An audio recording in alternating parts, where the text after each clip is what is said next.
사도행전 7장 공부하겠습니다. 네, 사도행전 7장 스데파노가 의회에 끌려가서 율법과 거룩한 것을 거스리는 그러한 이야기를 했다고 체포되어서 지금 재판을 받고 있습니다. 그러나 스데파노는 의회에 있는 모든 이들에게 과연 무엇이 거룩한 것인가, 무엇이 성소인가, 즉 하느님이 계신 곳, 바로 그것이 성소인데 하느님이 계신 곳이란 무슨 의미인지, 그리고 율법이라는 것이 무슨 뜻인지 그것을 밝히면서 이야기하고 있습니다. 스데반 설교 굉장히 긴 내용이지만은 7장 50절까지는 그 역사적인 배경을 통해서 논증을 하는 그런 내용이고, 그 다음에 51절서부터는 직접적으로 이렇게 거기는 사람들에게 오히려 격렬하게 비판하는 그러한 내용으로 되어 있죠. 이 역사적인 그러한 그 흐름에서는 바로 아브라함 이야기, 그 다음에 아브라함, 또 이삭, 야곱 그 이야기를 계속하면서 그때는 성전이 없었지만도 하느님께서 아브라함과 함께 하시고 이삭과 함께 하시고 또 야곱과 함께 하시고 또 그 아들인 요셉과 함께 하셔서 하느님께서 성전에 계시는 것이 아니라 하느님께 순종하고 그들을 하는 말씀을 잘 듣고 순종하는 그들과 함께 움직이셨다. 그리고 그들에게 축복을 내려주셨다 하는 이야기를 하죠. 그리고 마침내 모세가 이제 등장하게 되죠. 모세,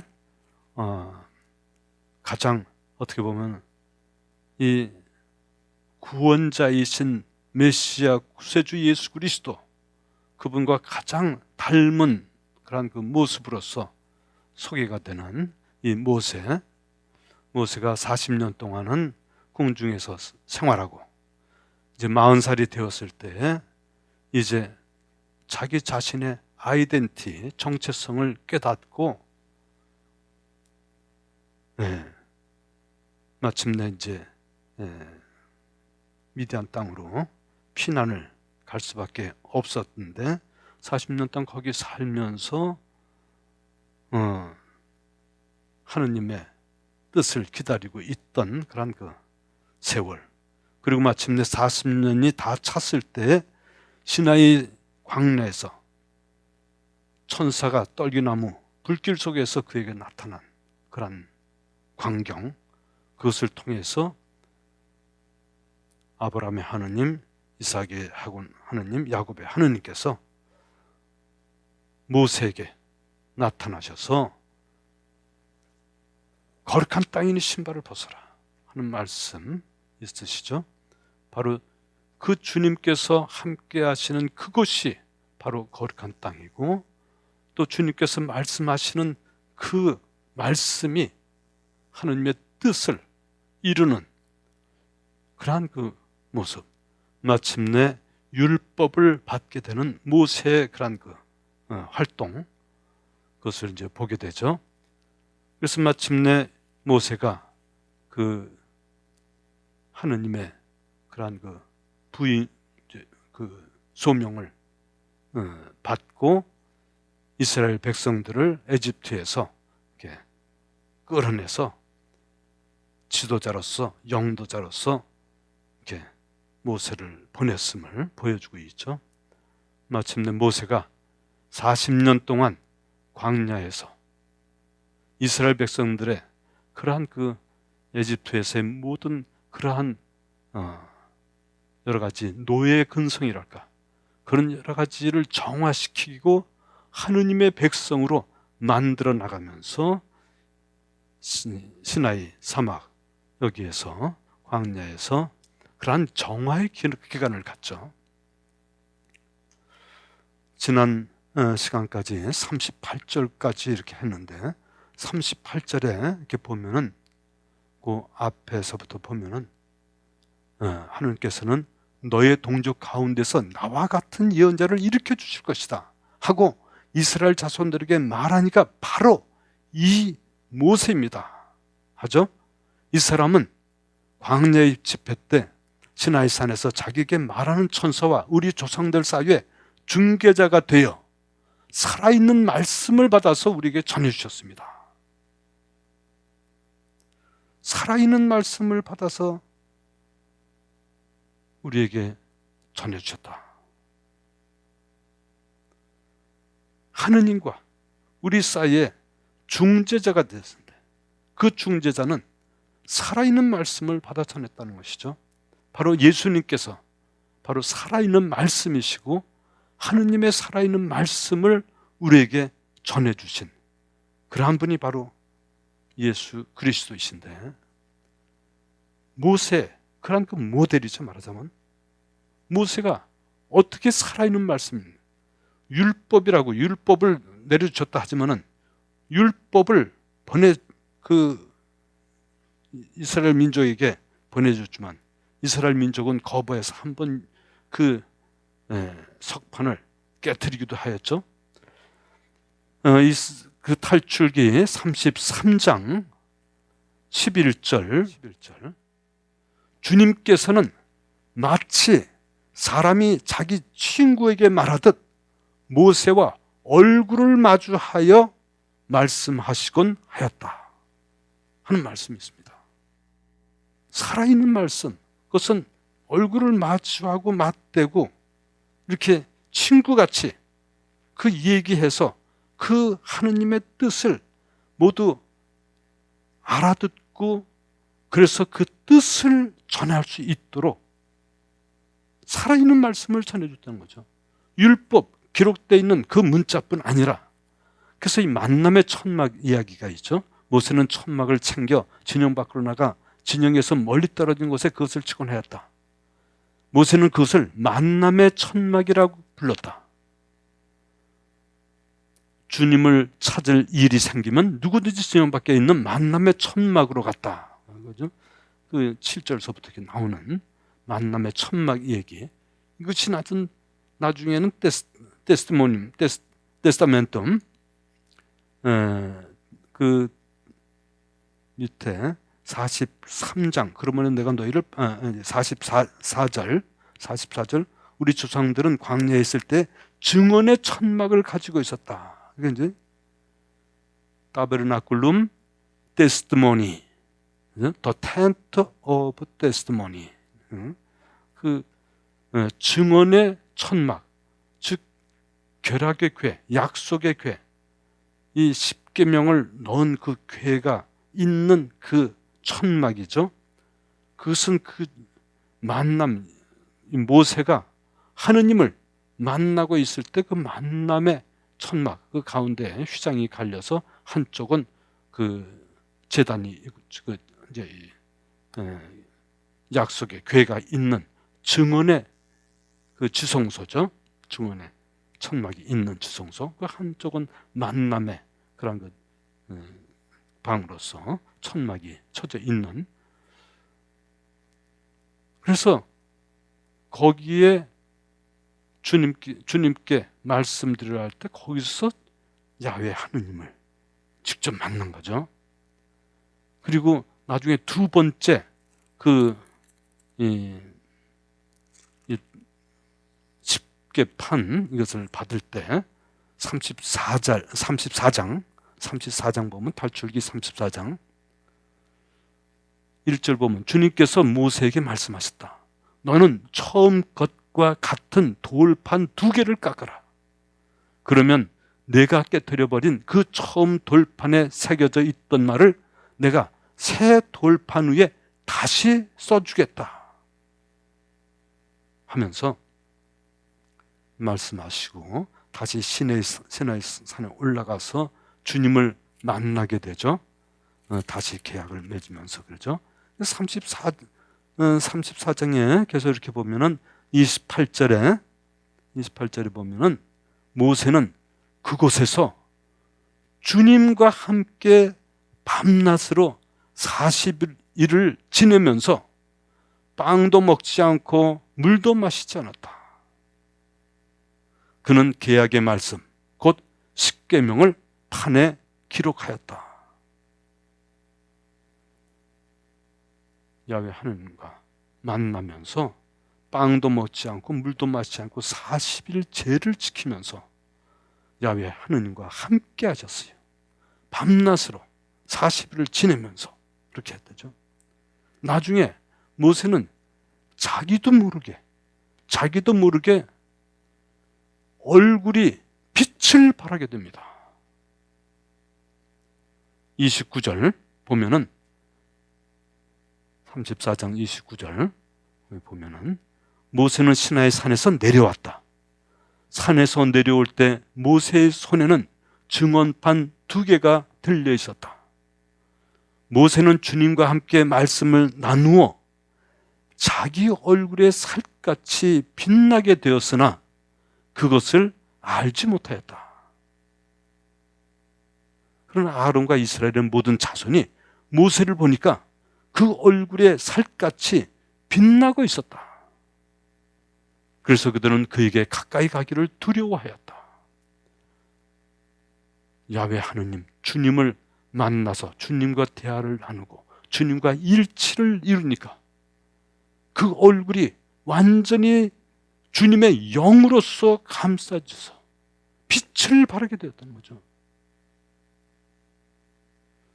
주님의 영이 함께 하시면은 빛을 발하죠.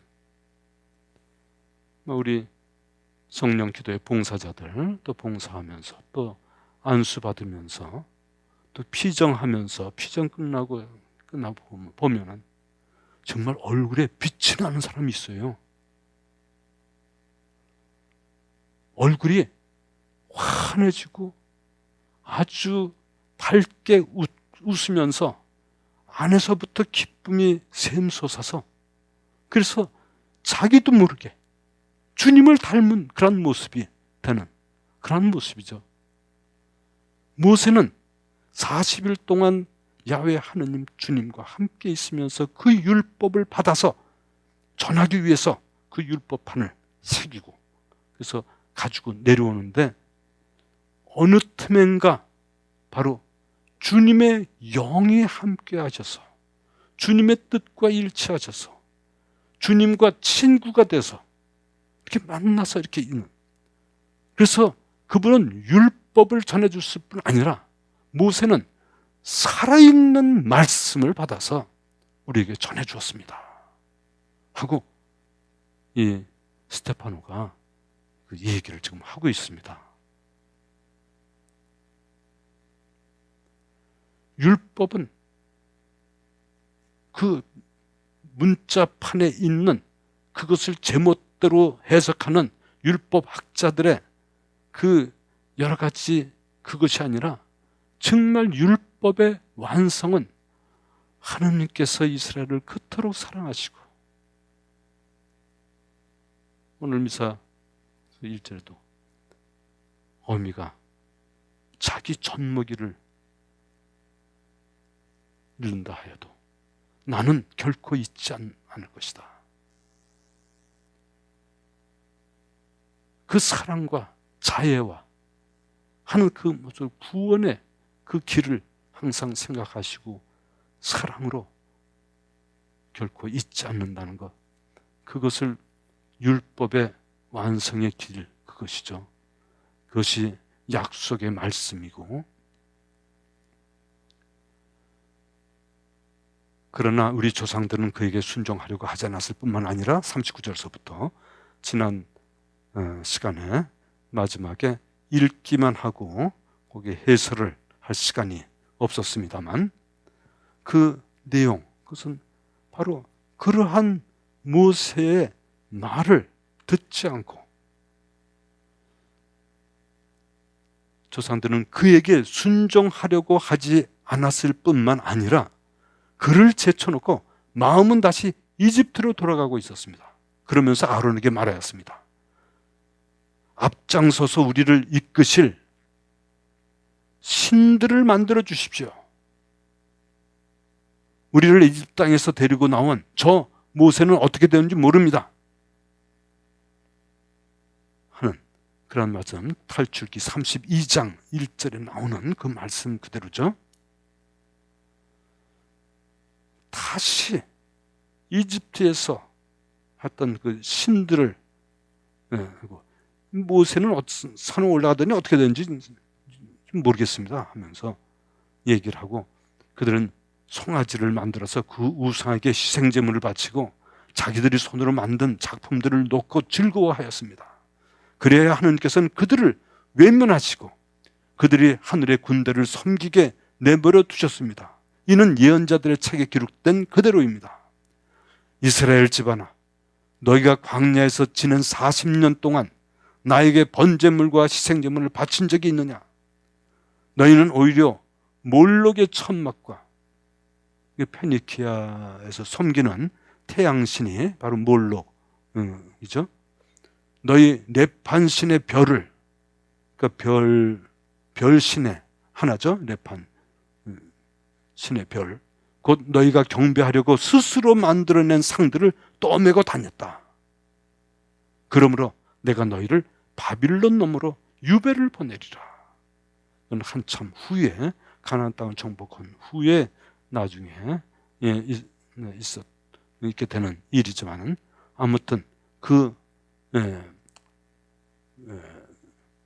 예언서에 있는 말씀, 그것을 얘기하고 있죠. 밑에 거기 써 있죠. 아모스 예언서 5장 25절에서 27절 있는 말씀.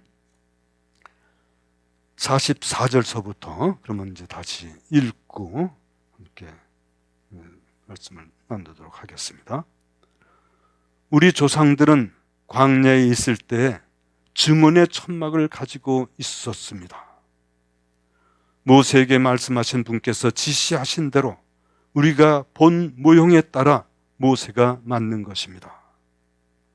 이 천막을 물려받은 우리 조상들은 하느님께서 자기들 앞에서 쫓아내신 다른 민족들의 땅을 차지할 때 여호수아와 함께 그것을 가지고 들어와 다윗 시대에 이르렀습니다.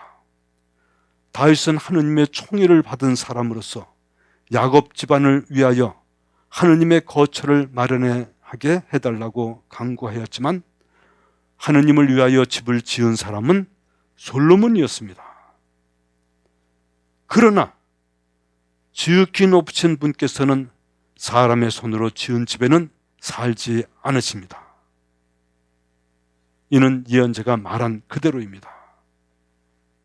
모세가 이제 이 십계판을 받고 그것을 가지고 내려오죠.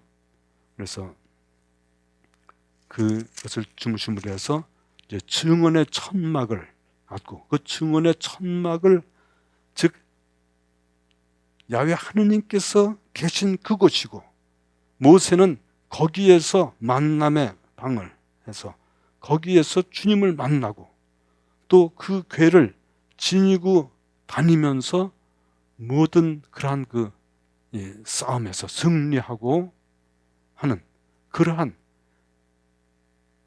야훼 하느님의 함께하심, 그것을 가지고 그 본 모형도 다 어떻게 만들어라 해서 그렇게 좀 만드는 그런 그 모습이 있죠.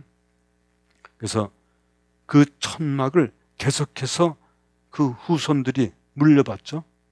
요수아가 이제 물려받고, 모세가 요수아에게 안수해서 모세의 영이 요수아에게 옮겨가서 요수아가 이제 그 가나안 땅을 차지할 수 있도록 그 증언의 천막이, 야훼 하느님의 힘이 작용해서 가나안을 마침내 차지하게 되죠.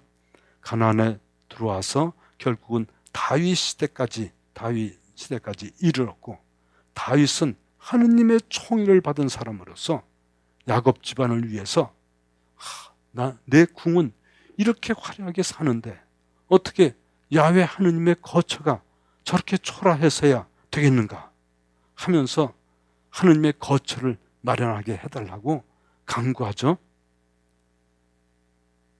역대기 상권 보면은 17장에 나오죠. 17장에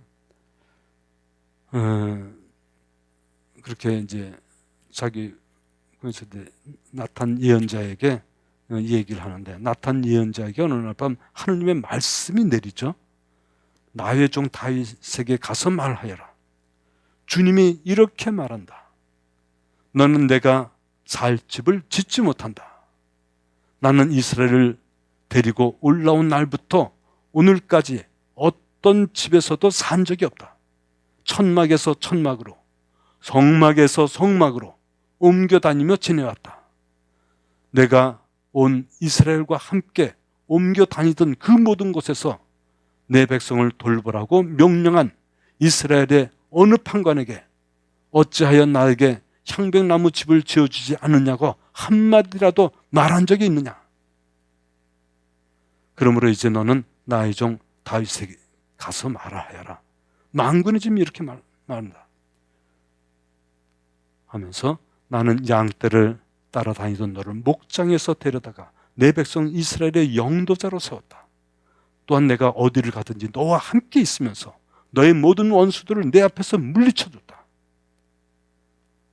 나는 너의 이름을 세상 위인들의 이름처럼 만들어주겠다 하면서 쭉 말씀하시는 그러한 내용이 나가고, 마침내 그 쭉 내려가서 12절, 13장이 아니라 12절서부터 보면은 17장 12절, 바로 그가 나를 위하여 집을 지을 사람이다. 한데 이 집은 영적인 집이죠. 나는 그의 왕자를 영원히 튼튼하게 하겠다. 나는 그의 아버지가 되고 그는 나의 아들이 될 것이다. 내가 일찍이 너보다 앞서 있던 자에게서 내 자유를 거둔 것과는 달리 그에게서는 내 자유를 거두지 않겠다. 내 집안과 내 나라 안에서 그를 영원히 세우리니 그의 왕자는 영원히 튼튼하게 될 것이다 하는, 말하자면 구세주 메시아에 대한 예언의 말씀이 여기 등장하게 되죠. 그러면서 너가 내 집을 짓겠단 말이냐 하면서, 내가 져달란 적이 한 번도 없다 하면서 말씀하신죠. 너는 내가 살 집을 짓지 못한다 하고 말씀하시는데, 그 뒤에 이제 솔로몬이, 그 아들 솔로몬이 이제 그 성전을 짓게 되죠. 이 성전, 신전 뭐 이렇게 얘기하는데, 성전은 3번이나 이제 파괴되죠. 제일 신전이 네부갓네살 그 바빌론 망하죠. BC 586년 파괴됩니다. 그리고 시리아에 또 BC 167년 파괴되고, 그 다음에 제3신전은 이제 로마 시대 AD죠. 로마에 의해서 70년에 파괴되는 그러한 상태로 되는데, 성전에 하느님께서 계신 것이 아니라 이 하느님께서는 하느님의 뜻에 일치하고 순종하는 그 사람에게 함께 하시고 그분을 통해서 당신 말씀을 선포하시고 하는 그런 것이죠. 여기에 이제 이사야 예언서 66장 1절 2절 나오는 말씀 그대로 나오죠. 49절, 하늘이 나의 어자요 땅이 나의 발판이다. 너희가 나에게 무슨 집을 지어주겠다는 것이냐. 주님께서 말씀하신다. 또 나의 안식처가 어디 있느냐. 이 모든 것을 내 손으로 만들지 않았느냐 하면서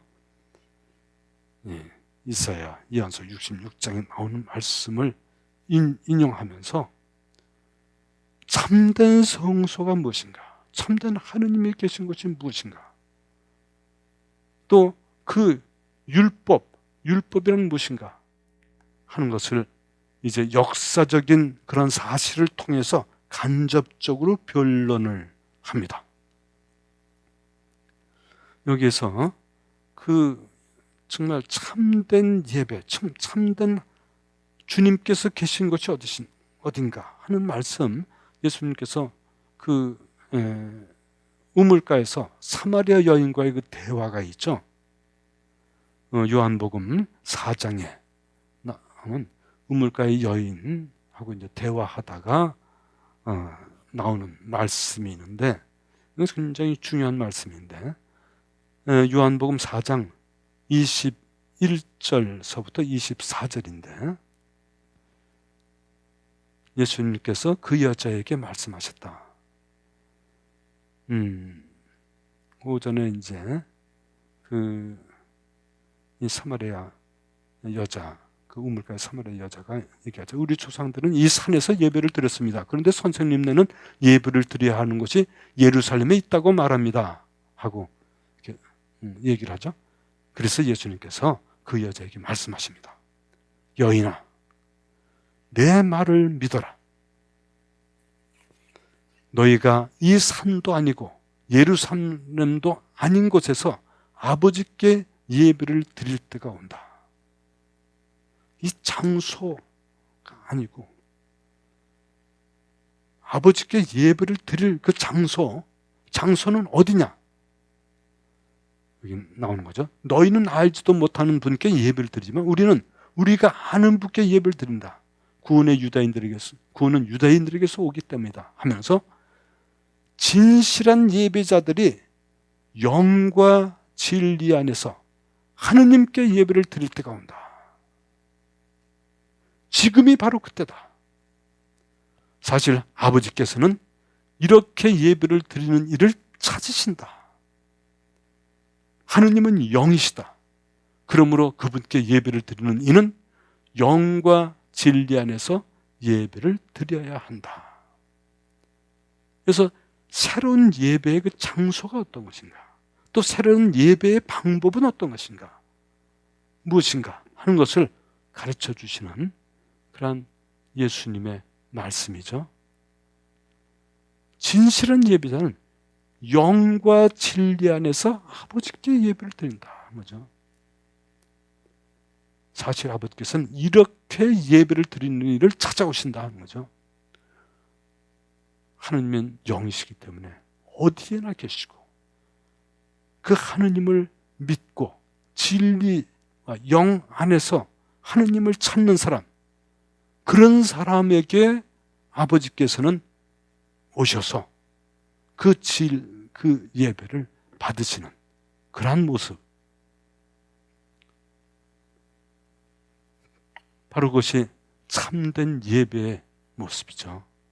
참된 하느님을 만나는 장소, 그것은 영과 진리 안에서 어떤 장소가 아니라 그 장소를 거룩하게 하는 것은 바로 하느님과 만나려는, 하느님과 일치를 이루는 그 사람을 통해서 주님께서 거기서 만나는 것이죠. 그래서 이제 이 51절부터 53절 같이 읽어보겠습니다. 목이 뻣뻣하고 마음과 귀에 할례를 받지 못한 사람들이여, 여러분은 줄곧 성령을 거역하고 있습니다. 여러분도 여러분의 조상들과 똑같습니다. 예언자들 가운데 여러분의 조상들이 박해하지 않은 사람이 어디 있습니까? 그들은 의로우신 분께서 오시리라고 예고한 이들을 죽였습니다. 그런데 이제 여러분은 그 의로우신 분을 배신하고 죽였습니다. 여러분은 천사들의 지시에 따라 율법을 받고도 그것을 지키지 않았습니다. 이거 굉장히 격렬하게 얘기하는 그러한 직접적인 그 비난이랄까? 그런 내용이죠. 목이 뻣뻣하다. 그건 교만한 그런 모습이죠.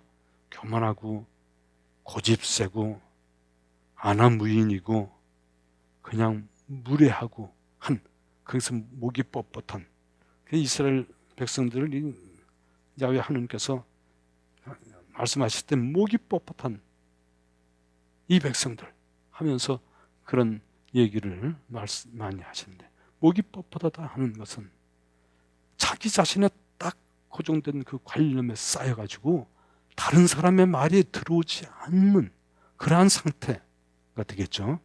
그래서 마음과 귀에 할례를 받지 못한 사람들이요. 아유, 참, 이 굉장한 말씀이죠. 여러분의 그 육체는 아브라함의 후손과 같이 모두 할례를 받았으나, 그러나 마음과 귀에 할례를 받지 못했다. 육체적으로는 그렇게 약속의 표징이죠.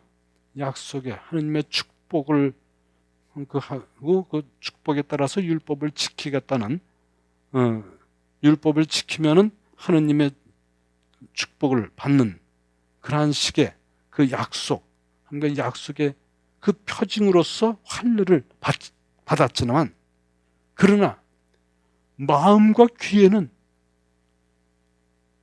주님의 말씀을 듣지 못하고 주님의 말씀을 마음에 간직하지 못하고 그 뜻을 알아듣지 못하고, 그러니 할례를 받지 못한 사람 아니겠는가.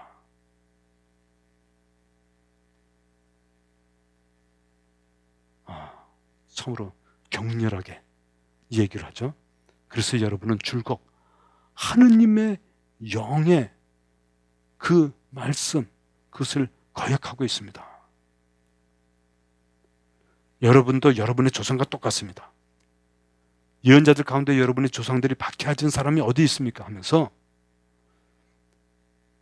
그 조상들이, 그들은 의로우신 분께서 오시리라고 그렇게 예고했던 그 예언자들을 죽였고, 이제 여러분은 그 예언자가 예고해서 그 의로운 분이 오셨는데, 그 오신 그분 나자렛 예수를 여러분은 죽였습니다 하면서 얘기하는 거죠. 여러분은 천사들의 지시에 따라 율법을 받고도 율법을 지키지 않았습니다. 내가 율법을 지킨 것이 아니라 여러분들이 하느님의 진정한 그 율법 정신을 깨닫지 못하고 여러분들이 율법을 어겼습니다 하면서 격렬하게 그러한 그 최고위의 의원들에 대해서 얘기를 하고 있습니다. 이때까지 역사적인 사실에 따라서 변증을 하면서 자기 변론을 하다가 이제 51절에 와서는 이러한 역사적인 이스라엘 역사를 볼 때 성소가 과연 무엇인가, 그리고 그 율법이 무엇인가 하는 것을 진정으로 알아들었더라면 여러분은 나자렛 예수 그리스도를 죽이지 않고 그분을 하느님의 아들로서 받아들이고 영도자로서 받아들이고 구세주로서 받아들였을 텐데, 오히려 여러분들이 하느님의 뜻을 깨닫지 못하고 그 율법을, 그 근원을 깨닫지 못한 그러한 모습이라고 이제 격렬하게 얘기를 하고 있습니다. 그들은 이 말을 듣고 마음에 화가 치밀어 스데파노에게 이를 갈았다. 그러나 스데파노는 성령이 충만하였다. 그들은 이 말을 듣고 마음에 화가 치밀었어요. 이미 마음에 악령이 말하자면 이렇게 차지했다고 그럴까? 그러한 그 여러 가지 얘기를 듣고도 깨달은 것이 아니라 오히려 반대로 악령의 그 영향을 받아서 화가 치밀어서 이를 갈았다 표현을 했습니다. 그러나 그 반대로 대조적으로 좀 얘기하죠. 그들은 이랬지만은 그러나 스데반은 성령이 충만하였다.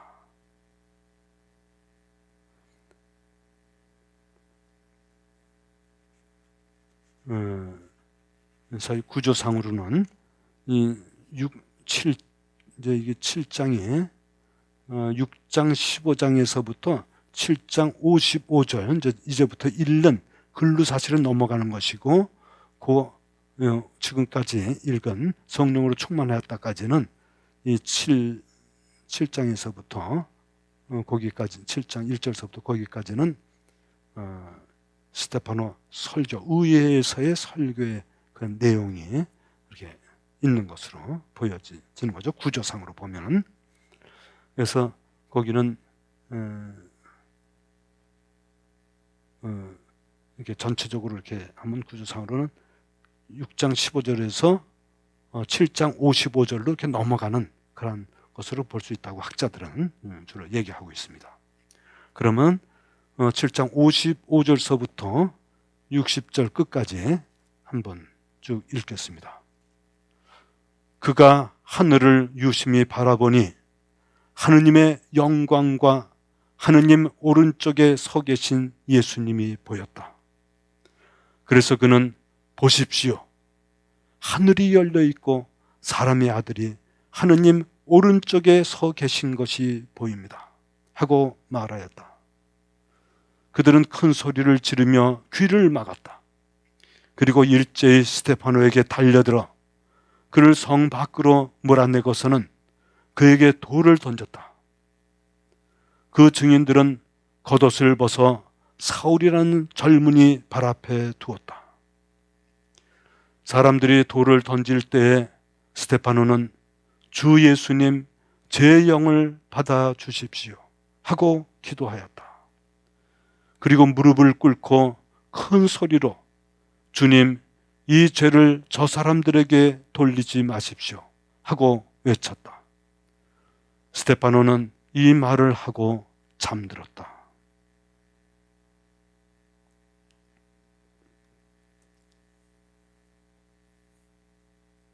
스데파노의 순교 장면입니다.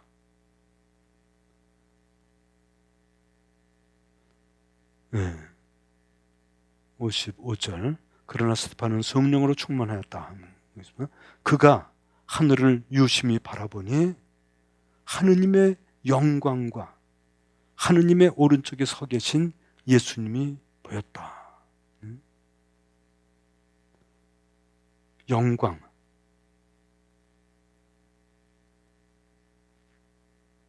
그 빛이 나는 것이죠.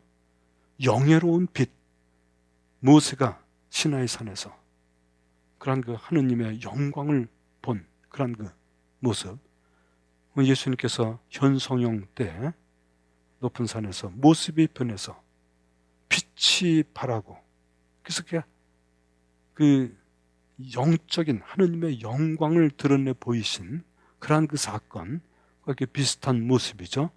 그래서 하느님의 영광이 드러나고 하느님 오른쪽에 서 계신 예수님이 보였다. 오른쪽에 서 계신 이런 표현 계속해서 그래서 그는 보십시오. 하늘이 열려 있고 사람의 아들이 하느님 오른쪽에 서 계신 것이 보입니다. 하고 말하였다. 하느님의 오른쪽이 계시다 하는 이 말은 여러 가지 그런 그 의미가 내포되어 있죠.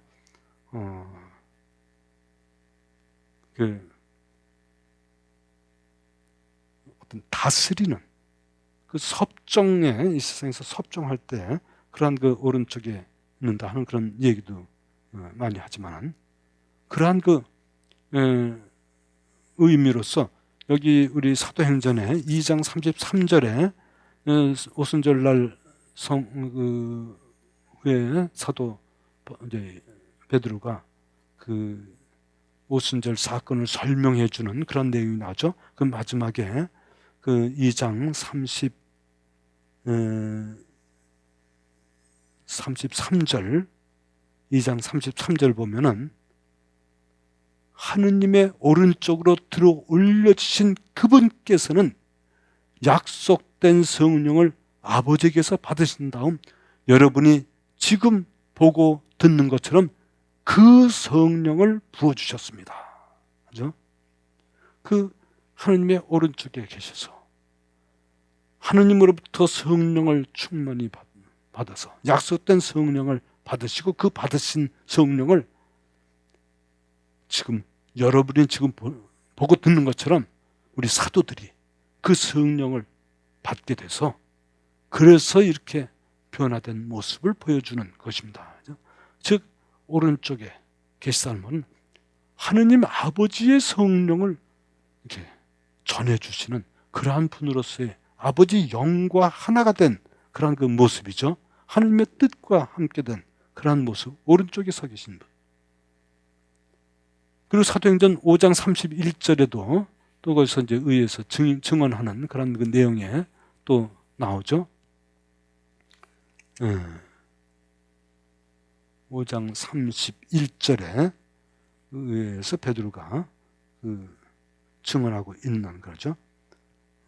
여러분 사람에게 순종하는 것보다 하느님께 순종하는 것이 더욱 마땅합니다 하면서 우리 조상들의 하느님께서는 여러분이 나무에 매달아 죽인 그 예수님을 다시 일으키셨습니다. 그리고 하느님께서는 그분을 영도자와 구원자로 삼아 당신의 오른쪽에 들어 올리시어 이스라엘이 회개하고 죄를 용서받게 하셨습니다.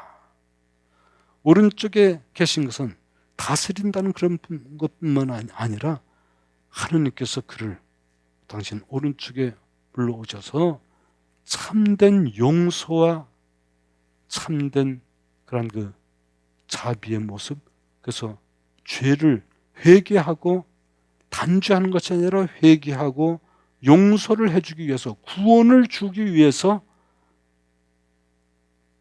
하느님의 오른쪽에 좌정하시는 그런 것으로 표현하고 계시죠. 여기서 하느님은 어떻게 구체적으로 보이지는 않죠. 영광만 보이는 식으로 지금 얘기하고 있습니다. 하늘을 유심히 바라보니 하느님의 영광이 보이고 그 옆에 예수님이 보인다 하는 것이죠. 그래서 그 예수님, 정말 그 예수님을 보면서 아마 스데파노는 굉장히 큰 위로를 받을다 그럴까?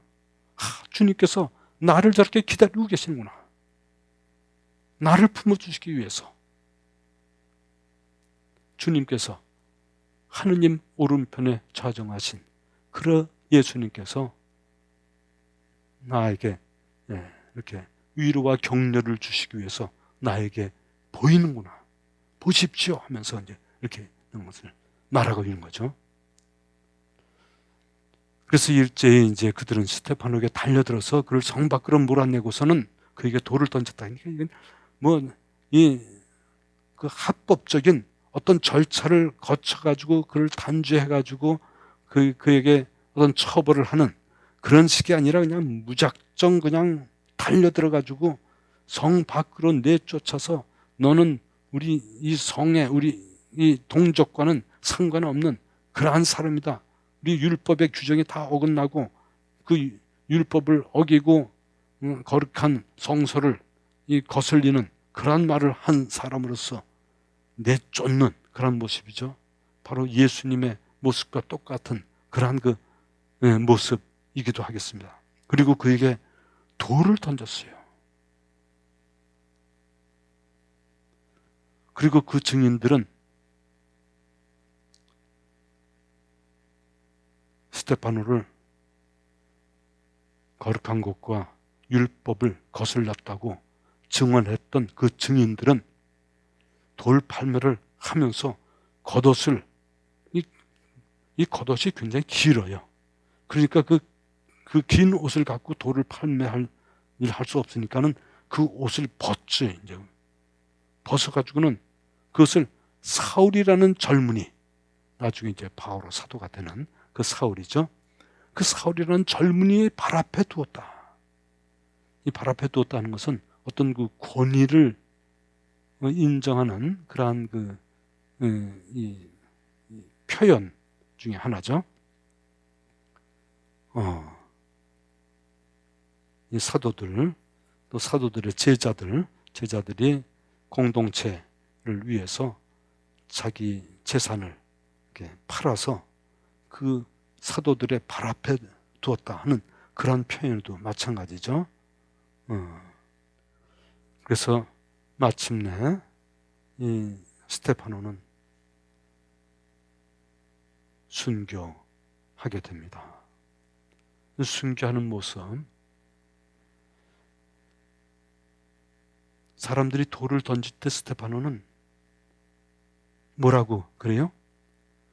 주 예수님, 제 영을 받아주십시오 하고 기도하였어요. 그리고 무릎을 꿇고 큰 소리로 주님, 이 죄를 저 사람들에게 돌리지 마십시오 하고 외쳤다. 이 루카복음에 나오는 그 말씀 그대로죠. 이 시편에도 그렇게 나오는 말씀 그대로 우리 죽음의 모범이에요. 그리고 예수님의 죽음과 똑같은 그런 모습이랄까? 우리 수도자 그 기도할 때 끝기도에서도 주 예수님 제 영을 받아주십시오 하고 끝기도에 항상 이것도 연습을 해야 돼요. 항상 기도할 때 주님 제 영을 받아주십시오. 주님 제 영을 받아주십시오. 그렇게 항상 기도해야지 죽을 때에 입에 그냥 자연히 이렇게 그냥 입이 익혀져서 그냥 내가 이렇게 주님께서 부르실 때 주님 제 영을 받아주십시오 하고 그 기도할 수 있을 거 아니에요? 누가복음 이게 나오는 그대로 23장 46절 그리고 예수님께서 큰 소리로 외치셨다. 아버지, 제 영을 아버지 손에 맡깁니다. 이 말씀하시고 숨을 거두셨다 하는 그 말씀 그대로죠. 주 예수님, 여기는 예수님께서 돌아가실 때는 하느님 아버지, 당신 아버지신 아버지, 제 영을 아버지 손에 맡깁니다 하고 얘기했는데 지금 스테파노는 하느님의 영광 보이고 그 옆에 예수님께서 보여. 그래서 주 예수님, 제 영을 받아주십시오 하고 기도하는 모습이죠. 그리고 무릎을 꿇고 큰 소리로 외칩니다. 마찬가지죠. 이것도 예수님께서 하신 그 기도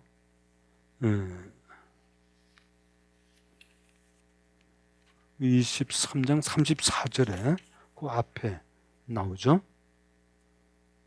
34절에 그때 예수님께서 말씀하셨다. 아버지, 저들을 용서해 주십시오. 저들은 자기들이 무슨 일을 하는지 모릅니다 하면서 자기를 모욕하고 십자가에 못 박히게 한 그러한 그들을 용서하고 나의 용서뿐 아니라 아버지께서도 저들을 용서해 달라고 기도하는 이 모습,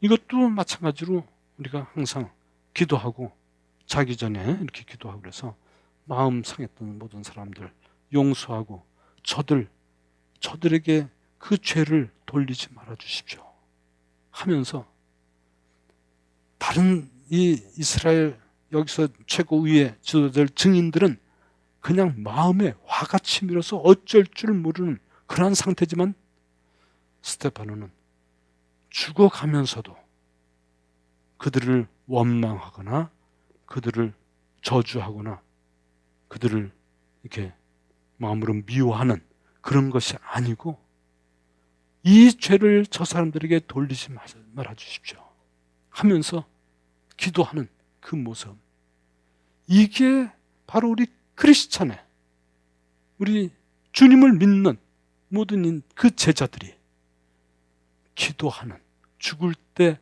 하는 그 모습, 우리 죽음의 모델로서 이렇게 말씀을 해주시고 계시죠. 이거 매일같이 우리가 기도할 때, 자기 전에 기도할 때 이게 해서 항상 정말 준비하고 있어야지 죽을 때도 이렇게 나와요. 저는 그렇게 생각이 들어요. 마지막에 스테파노는 이 말을 하고 잠들었다.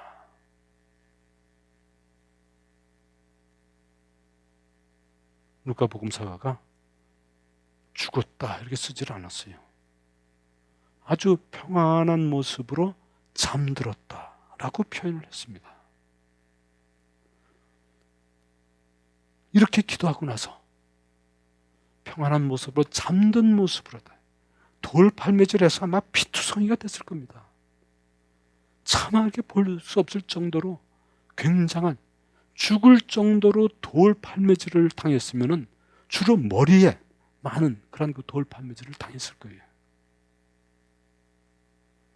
그러나 그 죽음을 맞아들이면서 무릎을 꿇고 하느님 아버지께 기도하고 큰 소리로 이 죄를 저 사람들에게 돌리지 마십시오 하고 기도하면서 평안히 잠들었다. 잘 때마다 우리도 평안히 잠드는, 다 용서하고 또 주님께 내 모든 삶을 이렇게 바치면서 내 영을 받아주십시오 하면서 기도하고, 그래야 잠자리도 편안하고 편안히 잠을 잘 잘 수 있겠습니다. 스테파노는 사울하고 가말리엘의 그 제자였다는 전승도 있습니다. 그래서 이 8장 1절까지만 할까요? 지금 시간이 어떻게 되나요? 8장 1절만. 사울은 스테파노를 죽이는 일에 찬동하고 있었다.